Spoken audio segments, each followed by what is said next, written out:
Good feedback as well. Yep. Jack and also Mitch has been following around with the lab mic. Yeah. And I like Mitch commentary. I do, and I also like Jack's commentary. Yeah, and I also like Four-Side Fights. Shout out to Four-Side Fights. I want to be on Four-Side Fights. Guys, campaign for me to go on Four-Side, please. Let's It's go. fun. Hey, I haven't been yet. I need to do it. Talk But, to him about it. Locked in, loaded. Yeah, so S2J is kind of owning right now. Yeah, S2J dancing all over. Getting a CPU0. clean 61%. And the thing with CPU is that his punish game is where the differential is. Like, he just killed him. All right. He got a grab and killed him. And that's, I feel, what most of his matches end up being. Like, Falcon dominates Puff in the neutral. He's faster, he can weave around the platforms, he can throw out these disjointed aerials and make it difficult for Puff to land a clean hit. But has the momentum cancel, trying to get that ounce attack, couldn't quite lock it down, but Johnny finds these knees, and that's the difference maker that I think between Johnny and a lot of Falcons historically is he'll find those knees that aren't out of a setup. Yes. He'll find as a sharp movement read. Yeah. I'm also really loving something of S2J that I really like this. He has not grabbed at all.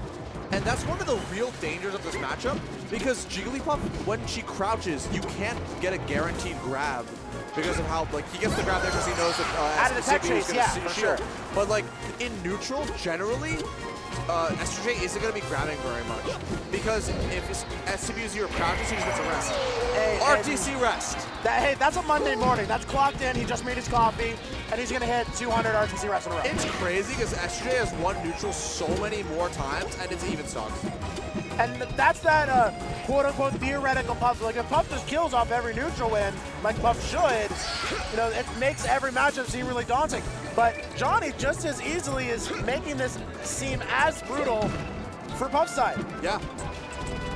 Like, he was playing so patiently, not doing anything to get crouch grab. Because the menacing... oh my God! Off the mistech? That's crazy. All right, CPU0 just...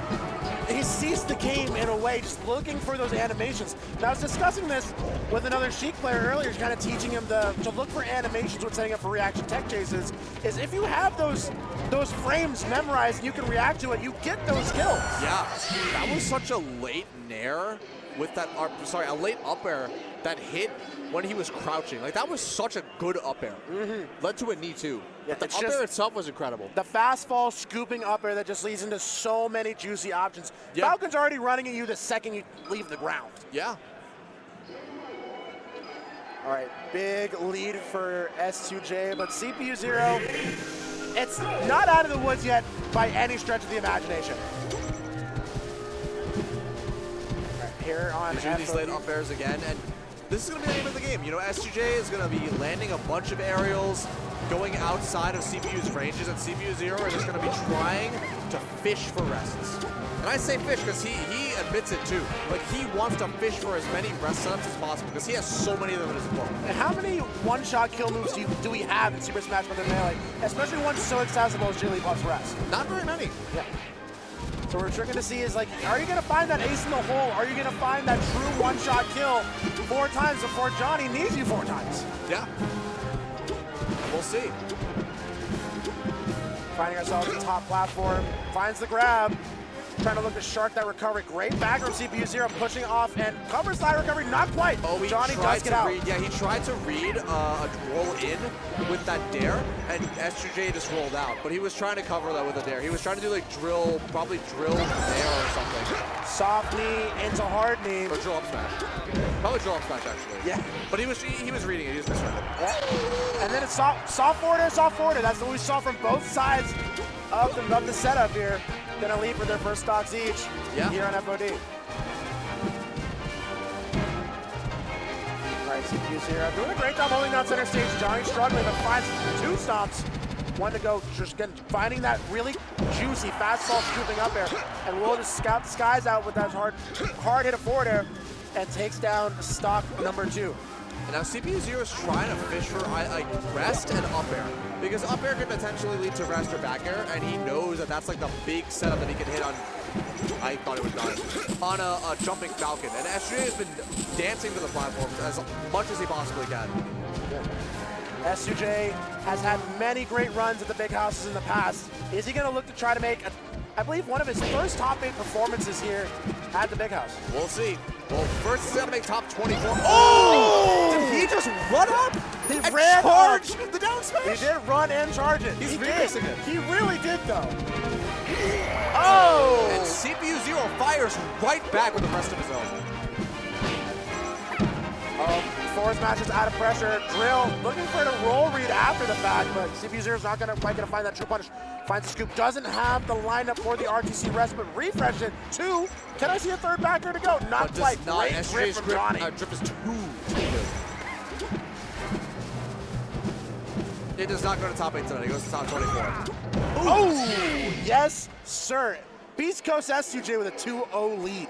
Pretty dominant 2-0, honestly, too. This has not looked like that close, neutral-wise. I mean, stock-wise, looks pretty close. Yeah. But almost, I don't have the stats, but I would be pretty certain that S2J has got at least like 80% of the 80, neutral 85, something like that. But that's kind of just, I feel like a lot of CPU0 sets, CPU0 isn't drowning you with hitboxes. He's not sucking you. He's looking for his one-shot, one-kill opportunities, and he's made his career off that. His damage per kill has got to be super low.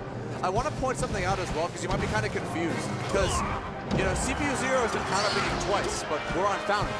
Why are we on Fountain, not Dreamland?